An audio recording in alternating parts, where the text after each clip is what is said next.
पूर्वक वन के जंगल में एक टुनटुनी चिड़िया अपने पति कालू कौवे के साथ रहती थी। टुनटुनी चिड़िया का पति कालू कौवा जो एक किसान था, वह खेती बाड़ी का काम भी किया करता था। कालू कौवा जो बैगन की खेती किया करता था और उन बैगनों को सब्जी मंडी में भी बेचा करता था। टुनटुनी, मैं खेत में जा रहा हूँ, तुम अपना ख्याल रखना। कालू जी, मैं आपसे एक बात बोलूं? क्या बात है टुनटुनी, बोलो, तुम क्या बोलना चाह रही हो? कालू जी, बस कुछ ही दिनों बाद हमारे घर में एक खूबसूरत सी चिड़िया आने वाली है। यह तो खुशी की बात है टुनटुनी, अगर बेटा हुआ तो मैं उसका नाम गोलू रखूंगा। कालू जी, अगर बेटी हुई तो मैं उसका नाम सुनहरी रखूंगी। ठीक है टुनटुनी, तुम रख लेना अपनी बेटी का नाम सुनहरी। अब मैं खेत में जा रहा हूँ, तुम अपना ख्याल रखना। इतना बात कहकर कालू कौवा अपने खेत में चला जाता है। कालू कौवा की सभी बैगनों की सब्जी तैयार हो चुकी थी। अब मेरा सभी बैगनों की सब्जी तैयार हो चुकी है, अब मैं कल इसे मंडी में बेच आऊंगा। कालू कौवा अपने खेत में 5-6 घंटे काम कर कर शाम को जब अपने घर जाता है तो पूरी बात अपनी पत्नी टुनटुनी चिड़िया को बताता है। टुनटुनी, हमारी सभी बैगनों की सब्जी तैयार हो चुकी है, मैं कल ही उसे सब्जी मंडी में बेच आऊंगा।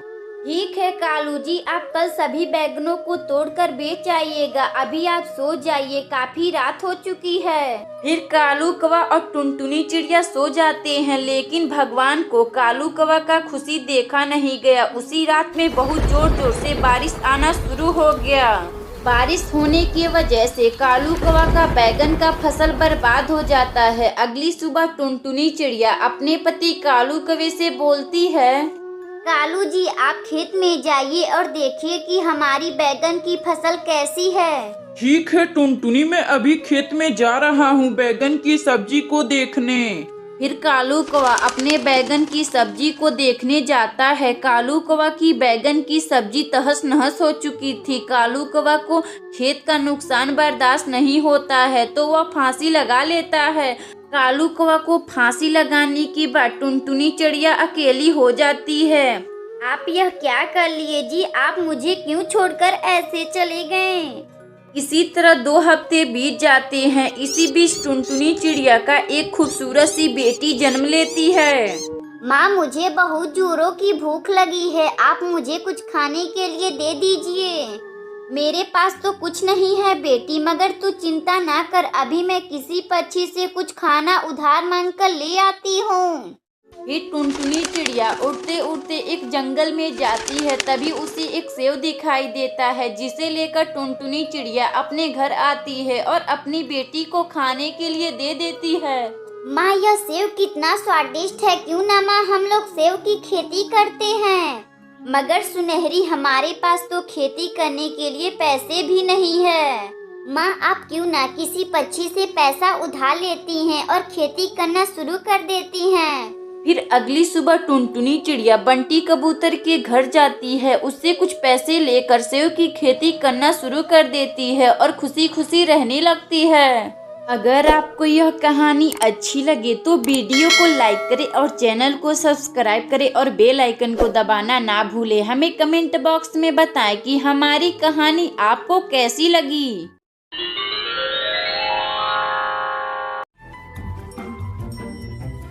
मणिपुर के जंगल में एक टुनटुनी चिड़िया अपने पति कालू कौवे और बेटी सुनहरी चिड़िया के साथ रहती थी। टुनटुनी चिड़िया की बेटी सुनहरी चिड़िया कक्षा 5वीं क्लास में पढ़ती थी।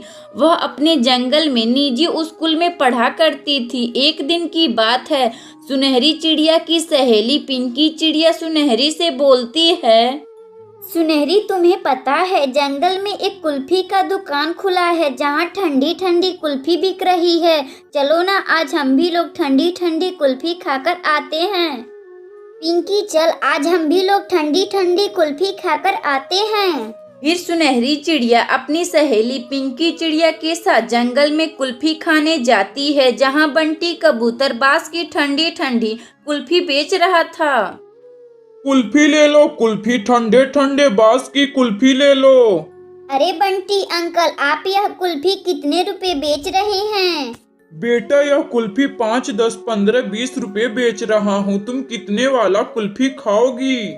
बंटी अंकल जी, आप मुझे 2 10 वाला कुल्फी दे दीजिए।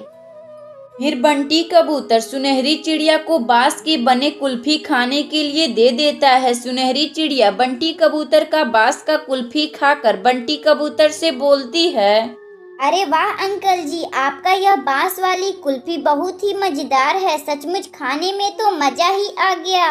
सुनहरी चिड़िया बंटी कबूतर को पैसे देकर शाम को जब अपने घर आती है तो अपनी माँ से कुल्फी के बारे में बातें करने लगती है। माँ, जंगल में बांस वाला कुल्फी बिक रहा है, मैं आज बांस वाला कुल्फी खाई हूँ, मुझे बहुत ही स्वादिष्ट लगा। माँ, क्यों ना आप भी बांस वाला कुल्फी बनाकर मुझे खिलाती हैं। सुनहरी, तुम चिंता मत कर, मैं तुम्हें कुछ दिन बाद बांस वाली कुल्फी बनाकर खिला दूंगी। सुनहरी, तुम अब सो जा, तुम्हें कल स्कूल भी तो जाना है। सुनहरी चिड़िया अपनी माँ की बात सुनकर वह सो जाती है। अगली सुबह सुनहरी चिड़िया अपने स्कूल चली जाती है और वहीं कालू कौवा अपने खेत में पानी डालने चला जाता है। कालू कौवा अपने खेत में लगातार 5-6 घंटे काम करता है और शाम को अपने घर आने लगता है। कालू कौवा अपने घर आ ही रहा था, तभी एक चील से कालू कौवा टकरा जाता है। चील के टकराने से कालू कौवा को काफी चोट लग जाती है और कालू कौवा का वहीं मौत हो जाता है। कालू कौवा की मौत के बाद टुनटुनी चिड़िया और सुनहरी चिड़िया अकेली हो जाती हैं। इसी तरह 2 महीने गुजर जाते हैं। घर में पैसे कमाने वाला कोई नहीं था। फिर सुनहरी चिड़िया का पढ़ाई भी छूट जाती है। माँ, जंगल में अपना काफी कर्जा हो चुका है, सभी पक्षी अपना उधार मांग रहे हैं। बेटी सुनहरी, अब मैं इस जंगल में कहाँ काम करूँ कि उन लोगों का कर्जा दे दूँ।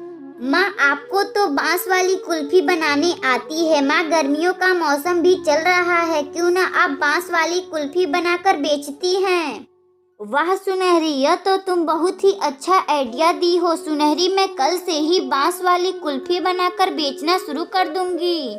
अगली सुबह से टुनटुनी चिड़िया बांस वाली कुल्फी बनाकर बेचना शुरू कर देती है। बांस वाली कुल्फी खा लो, बांस वाली कुल्फी, ठंडी ठंडी बांस वाली कुल्फी खा लो। टुनटुनी चिड़िया की आवाज सुनकर बहुत सारे पक्षी टुनटुनी चिड़िया के दुकान पर आते हैं बांस वाली कुल्फी खाने। चिड़िया, जरा मुझे भी अपना बांस वाली कुल्फी बनाकर मुझे देना तो जरा, मैं भी खाकर देखूं यह बांस वाली कुल्फी कैसा लगता है। टुनटुनी चिड़िया फिर अपना बांस वाली कुल्फी पक्षियों को खाने के लिए देती है। उन लोगों को बांस के बने कुल्फी बहुत ही स्वादिष्ट लगते हैं। अरे वाह चिड़िया, यह तो बांस की कुल्फी कितना स्वादिष्ट लग रहा है, खाने में तो मजा ही आ गया। टुनटुनी चिड़िया हर रोज अपना बांस का कुल्फी वाला ठेला लगाती थी और बांस की कुल्फी बेचकर अपनी बेटी सुनहरी चिड़िया के साथ खुशी खुशी रहने लगती है। अगर आपको यह कहानी अच्छी लगे तो वीडियो को लाइक करें और चैनल को सब्सक्राइब करें और बेल आइकन को दबाना ना भूलें। हमें कमेंट बॉक्स में बताएं कि आपको हमारी कहानी कैसी लगी।